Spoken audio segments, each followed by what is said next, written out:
गुरु भक्ति योग।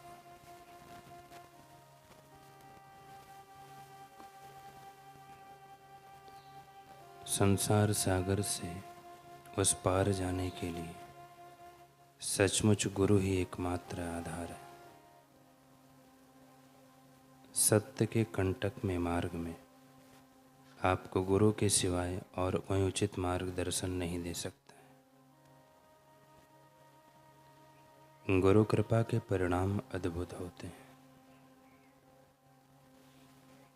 आपके दैनिक जीवन के संग्राम में गुरु आपको मार्गदर्शन देंगे और आपका रक्षण करेंगे।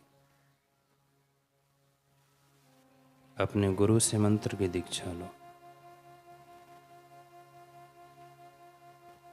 और उस मंत्र का प्रेम पूर्वक जप करो।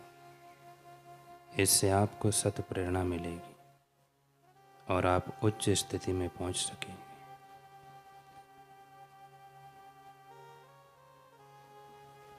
केवल यंत्रवत प्रणाम करने से गुरु की कृपा प्राप्त नहीं की जा सकती।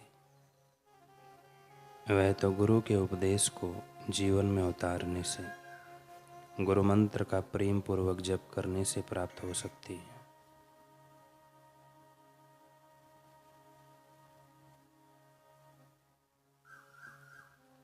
गुरु मंत्र का जप न करना उग्र पाप का फल है। अन्य पापों से छूटने के लिए तो गुरु मंत्र है, लेकिन गुरु मंत्र की उपेक्षा के पाप से छूटने के लिए और कोई साधन नहीं है। इसलिए गुरुदेव के दिए हुए साधन पर श्रद्धा सहित चलने का प्रयत्न करना चाहिए। जिस हृदय में श्रद्धा की ज्योति नहीं जली, वह हृदय भी क्या हृदय है। वह सीप ही क्या जिसमें मोती नहीं हो। इस गुरु शब्द से क्या प्राप्त होता है, यह गुरु भक्त ही जानते हैं।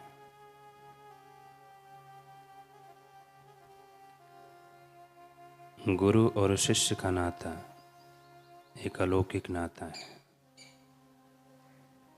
जिसके पीछे कई ऋषियों तथा वेद शास्त्रों की आवाजें हैं।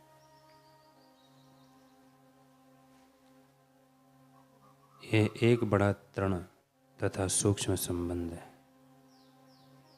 उसकी तस्वीर किसी तरह खींच नहीं सकती।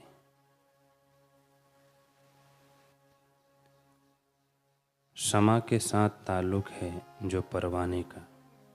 संसार का कोई भी कैमरा इस संबंध का, गुरु शिष्य संबंध का चित्र नहीं खींच सकता। परवाने की तस्वीर खींची जा सकती है, क्षमा की भी तस्वीर खींची जा सकती है, लेकिन इन दोनों का संबंध जो है वह कलम से लिखा अथवा कैमरे से उसकी तस्वीर नहीं खींची जा सकती। इस रहस्य को तो गुरु और शिष्य का हृदय ही जानता है।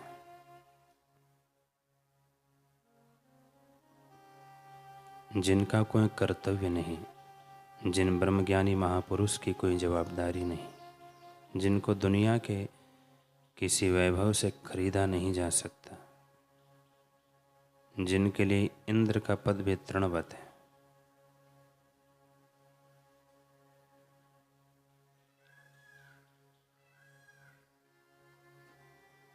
ऐसे ब्रह्मनिष्ठ गुरुदेव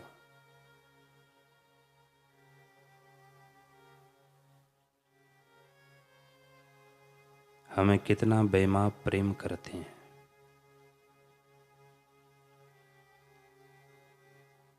गुरुदेव की इस अपार करुणा, अपार प्रेम का क्या कोई वर्णन हो सकता है, जो शब्दों से परे है, जिनकी महिमा करुणा भी शब्दातीत है।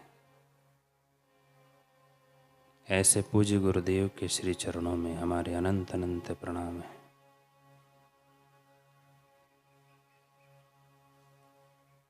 जिन्हें भी पूज्य बापू जी से दीक्षा मिली है, जिनको पूज्य बापू जी सदगुरु रूप में मिल गए हैं, वह जगत में सबसे अमीर है, सबसे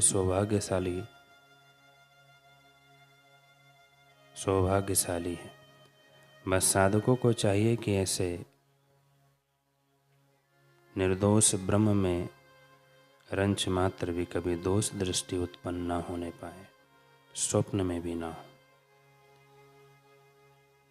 गुरुदेव अगर कभी क्रोध करते दिखे तो उन्हें शिव रूप समझो। अगर किसी राजसी व्यवहार में तत्पर हो तो उनको ब्रह्मा रूप जानो। और गुरु वात्सल्यता करे तो उनको विष्णु रूप समझो। जब शांति में स्थित हो तो गंगा रूप जानो। और गुरुदेव जब अपने अमृत रूपी वचन किरणों द्वारा ब्रह्म संदेहग्रस्त शिष्य के अज्ञान को दूर करे तब उन्हें सूर्य रूप कहो। इस तरह शिष्य गुरुदेव के प्रति हमेशा ईश्वर भाव रखे, स्वप्न में भी दोष दृष्टि को अपने अंदर पैदा ना करे। दोष दृष्टि सपने नहीं आने, हरिहर ब्रह्म गंग रवि जाने। विचार सागर ग्रंथ में आता है, ईश्वर तयम गुरु में अधिक धारे भक्ति सुजान, बिनु गुरु भक्ति प्रवीण न होवे लाहे न आत्मज्ञान। विवेकी मनुष्य को ईश्वर से भी अधिक गुरु की भक्ति करनी चाहिए, क्योंकि कोई मनुष्य समस्त शास्त्रों में प्रवीण हो तो भी गुरु भक्ति के बिना आत्मज्ञान नहीं पा सकता है।